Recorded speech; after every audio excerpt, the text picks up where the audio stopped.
где в Константинополе ученику блаженного Андрея было видение, где Богородица нас всех своим амафором покрыла, всех в храме стоящих. И ученик блаженного Андрея спрашивает: ну, ты видел своего наставника духовного? Он говорит: да.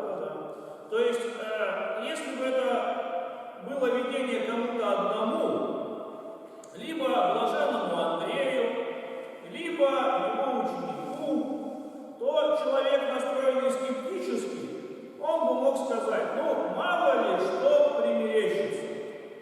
Вот. Но, как мы знаем, галлюцинация, она обычно, если бывает, только у одного человека. Групповых галлюцинаций не бывает. Поэтому, если они оба это видели, то значит так и произошло, как сказано в Священном Писании: при свидетельстве двух или трех этому свидетельству надо верить. То есть, потому что то, что двое или трое соврут, или им что-то примерещится, вероятность намного меньше. Тем более люди верующие были, врать не стали.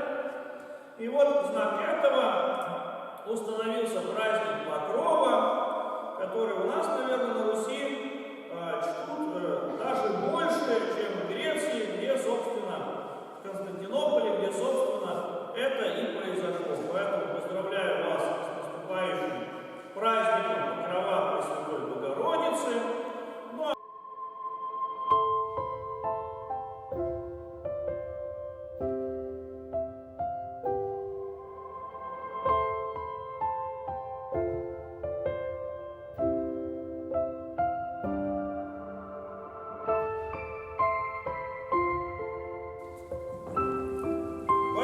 Господу за службу. Поздравляю вас еще раз с сегодняшним днем, с Днем Воскресным.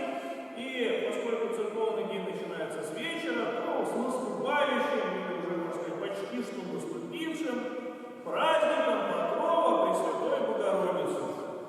Очень любим этот праздник на Руси, потому что нас Богородица своим покровом защищает. Вот, например, про всех святых мы говорим, например, там, Николай Чудотворец: моли Бога о нас. И только про Богородицу мы говорим: Пресвятая Богородица, спаси нас. Почему же мы так говорим, если спасает только один Бог? А потому что, как Господь говорил, что я не пришел нарушить закон, но исполнить. Поэтому заповедь о почитании родителей Он также исполняет. И вот, например, помним, какое Господь чудо совершил в Кане Галилейской, где Он сказал матери своей: не пришло еще время мое. Но сказать так сказал, а чудо все равно сотворил.